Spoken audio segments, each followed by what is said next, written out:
driving Baja's highway to hell, this time on the Baja RV Adventure. Curva peligrosa. You drive. But first, The sign just said this was a dangerous curve. So Baja's a massive off-road racing mecca. A lot of races occur here in Baja throughout the year, and Rice and Beans is like one of the places all the racers, stop at and get hotels. Yeah, and they all tag the windows too. If you go into the restaurant, there are a ton of windows and hardly any of them let in any light. And almost immediately before you get to San Ignacio, they do have a military checkpoint, and it was actually one of the larger checkpoints that we'd gone through. And there were birds. Poop everywhere too. Bird shit everywhere throughout the grocery store.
We have been members of FMCA for going on 3 years now, and they have a ton of resources for RVers. They offer services such as FMC Assist, RV Wi-Fi, FMCA University, and they even have a monthly RV magazine, which this RV was featured in for our trip through Baja, which is pretty cool. You can check out FMCA and also get things like free travel guides, checklists, discounts, promotions by clicking this link here. Some of the specials like that free travel guide are only available for a limited time, so make sure you check it out and get yours while they're available. We didn't know much about this town, but I was able to find a couple people that were passing by and kind of ask, and I knew a little bit of Spanish, and so I was able to ask kind of like, where is the supermarket at? And it was kind of cool. Instead of just saying, oh, it's over there. And the guy's like, yeah, just follow me on my motorbike. So we're gonna follow this guy on his motorbike to the market. And the dude hops on his four-wheeler and we followed him down to the supermarket. Yeah, it was really nice. That was cool of him. Yeah, it was very cool of him to do that. And this is kind of becoming a common thing. People drop what they're doing to help you out. And it was just it's very refreshing coming from the States. Muchas gracias. Nada, ahí están las tiendas. Agendas Es grande, hay de todo ahí. Perfecto. Sí, gracias. Everyone we met during our travels in Baja, they were very, very friendly and helpful. So we found this nice, good-sized grocery store, and we were able to get some fresh fruits and some good foods. We did find out if you want sour cream, in Spanish it's creme de agria. Crema Yeah. de agria. Sí. And we're super excited. We found sour cream to go with some tacos. Although they weren't hard tacos. Jesse really likes crunchy tacos. Crunchy, not a tortilla, like he wants the crunch. You will not find that in Baja. Yeah. They do not make crunchy tacos. You will find corn tortillas and flour tortillas, and none of them are crispy. Yeah. So, but at least we had sour cream. Yeah, I was gonna say, so at least we had sour cream. And there were birds. Oh yeah, birds galore. That's right, there are birds inside of the supermarket. Poop everywhere too. Bird shit everywhere throughout the grocery store. But it made such a nice ambiance. Yeah. Little birds chirping.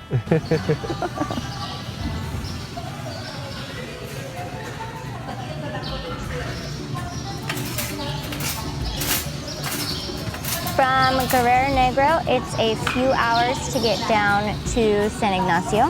And almost immediately before you get to San Ignacio, they do have a military checkpoint. And it was actually one of the larger checkpoints that we'd gone through. They had these huge sand-colored off-road jacked up military trucks. And Hummers, yeah. It was the most military checkpoint that we'd gone through up to that point. Hola, señora. Buenas tardes.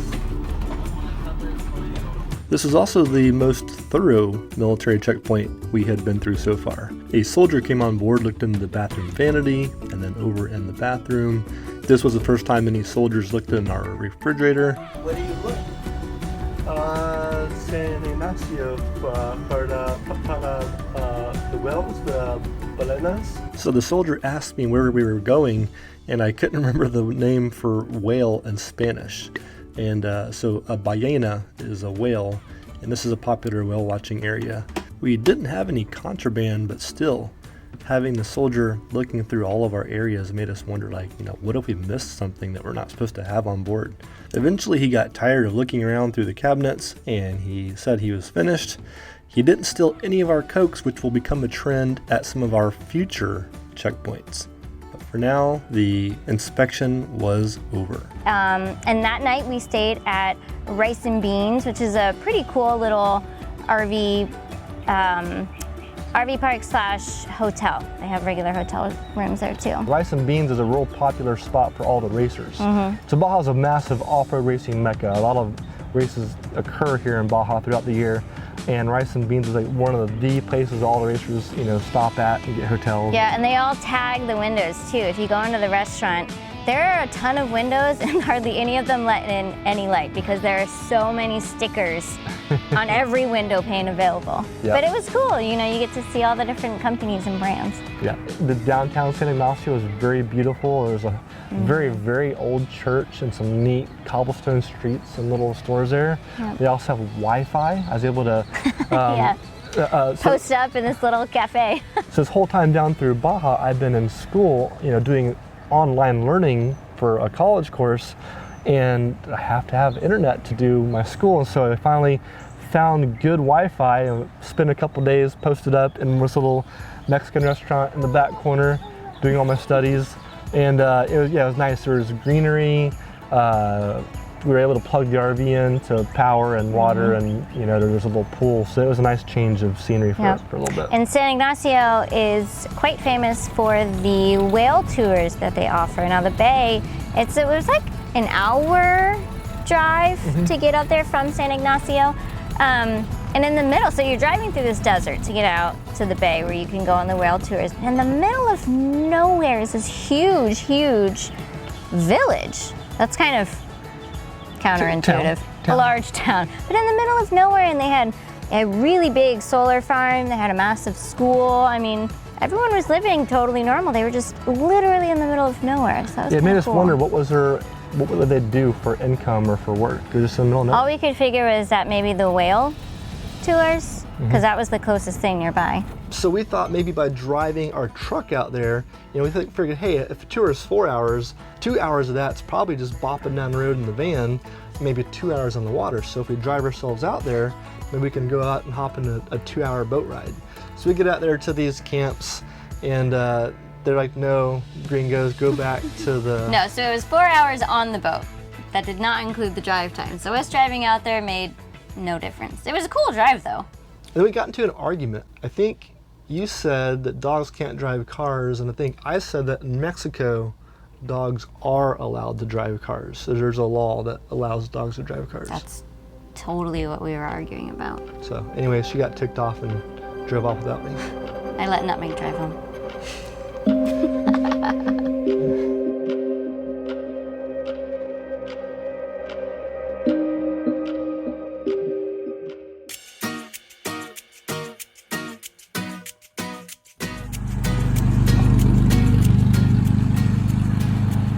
Now I've got a video of a truck towing a car, and all you see is the dog.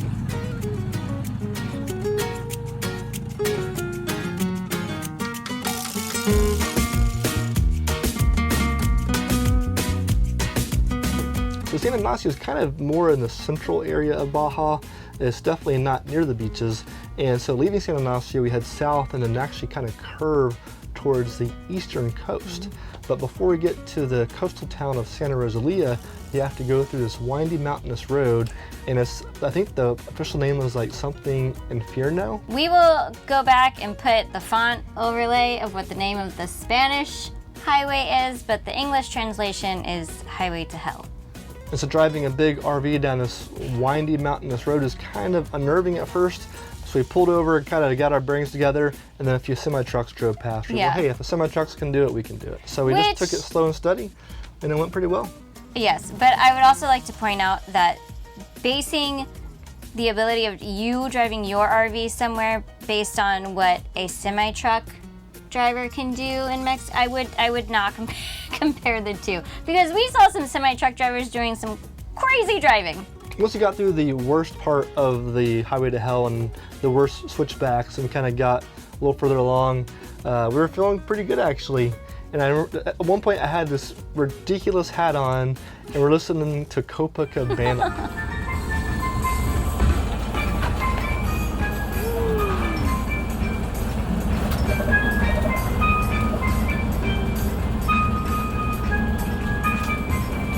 Curva peligrosa. You drive. The sign just said this is a dangerous curve.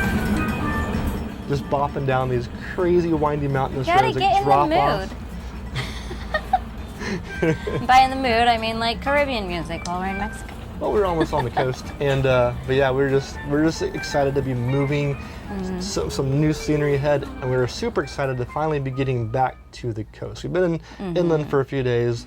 We wanted to wash that dust off and get to the coast, so we kept on cruising down. We got to the end of the road, and it dumps you out right there on the Sea of Cortez. And there's a lot of industrial stuff at that first stretch of Santa Rosalia. But as you go through it, it becomes a big town, a big coastal town. Is that where that super cool train station was? Oh, we'll have to go back and explore that. You can find some of our earlier Baja videos over here. The next video in this series is right here. Thanks for watching, and I'll see you in the next video.